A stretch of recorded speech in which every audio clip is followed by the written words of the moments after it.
Salam, xoş gördük. Yenə mən jurnalist Vilayət Muxtar. Deməli, təzə söhbət var axı. 2026-cı ilin yanvarın 1-dən etibarən maaşlardan gəlir vergisi tutulacaq.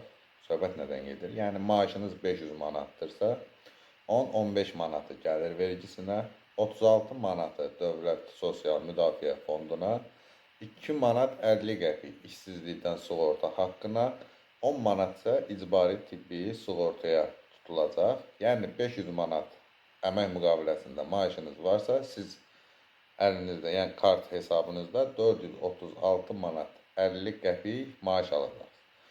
600 manatsa 521 manat olacaq maaşınız, 700 manatsa 605 manat olacaq, 800 manat maaş alırsınızsa, onun əlinizə çatan hissəsi 690 manat olacaq, 900 manat alırsınızsa 774 manat 50 qəpik olacaq, 1000 manat alırsınızsa 859 manat olacaq. Yəni ortalama 1000 manatdan götürsək, yəni əgər əmək müqaviləniz 1000 manatla qeyd olunubsa maaşınız, onun 141 manatı vergiyə tutulacaq hər ay, 859 manat sizə pul çatacaq.